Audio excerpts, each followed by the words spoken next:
प्रेम दीवाने जो भये, मन भयो चकनाचूर। छके रहे घूमत रहे, सहजो देखी हजूर।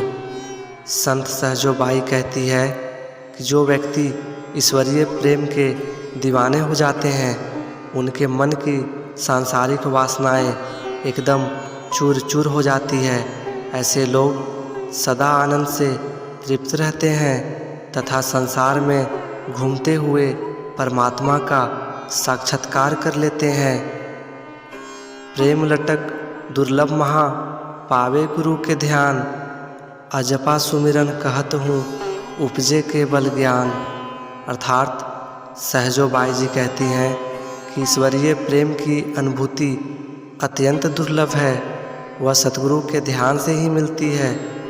इसलिए स्थिर मन से ईश्वर एवं गुरु का स्मरण ध्यान करना चाहिए, क्योंकि उसी से ईश्वरीय ज्ञान की साक्षात अनुभूति हो पाती है।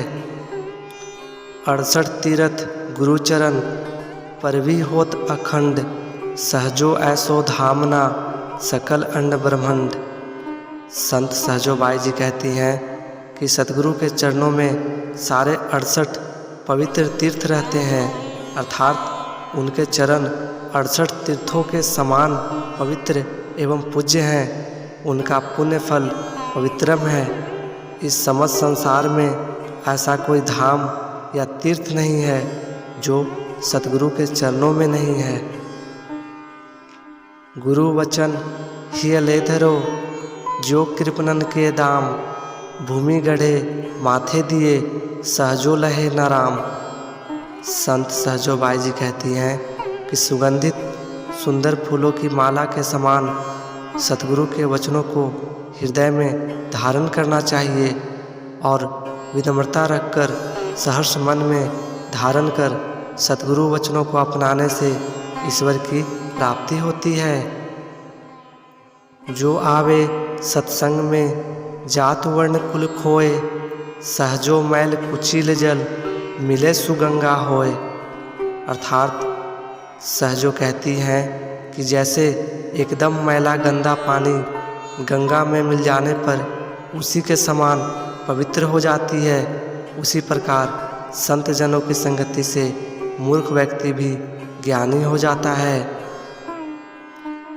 मन में तो आनंद है, तनु बोरा सब अंग।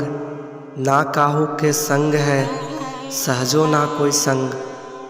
सहजो बाई जी कहती हैं कि मन में भगवत प्रेम से अनुभूत आनंद छा जाने पर शरीर के सब अंग भाव मग्न हो जाते हैं।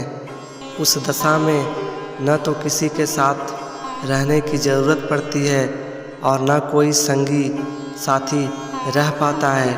अर्थात ईश्वर के प्रेम में बाहरी साधन व्यर्थ हो जाते हैं। हरि कृपा जो होई तो नाही होए तो नाय।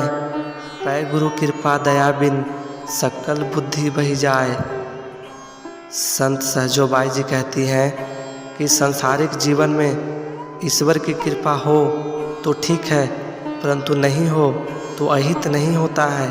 लेकिन गुरु की कृपा अवश्य होनी चाहिए, क्योंकि गुरु की कृपा एवं दया के बिना सारी बुद्धि या ज्ञान चेतना नष्ट हो जाती है। सहजो संगति साधु की, छूटे सकल व्याध। दुर्मति पाप रहे नहीं, लागे रंग अगाध। संत सहजो बाई कहती हैं कि साधु की संगति या सत्संग से इस संसार की समस्त व्याधियों से छुटकारा मिल जाता है।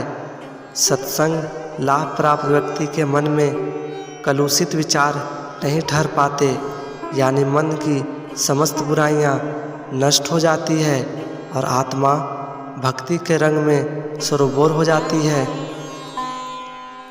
सहजो साधन के मिले, मन भयो हरि के रूप। चाह गई थिरता भई, रंक लखा सोई भूप। संत सहजो बाई जी कहती हैं कि संत जन के मिलने पर मन भगवान का रूप अर्थात एकदम पवित्र हो जाता है। उस दशा में कोई लालसा नहीं रहती, मन स्थिर हो जाता है और गरीब व्यक्ति भी राजा के समान वैभव संपन्न दिखाई देता है। सहजो नौबत श्वास की, बाजे है दिन रैन, मूरख सोवे है महा, चेतन को नहीं चैन। संत सहजो बाई जी कहती हैं कि श्वास का नगाड़ा नौबत दिन रात बज रहा है और जो मूर्ख है, जिसे समझ नहीं आया, वह तो सो रहा है, और जो सचमुच में सचेत है वह इस नगाड़े को सुनता है, उसको चैन नहीं है, वह उस नगाड़े के साथ नाचना चाहता है।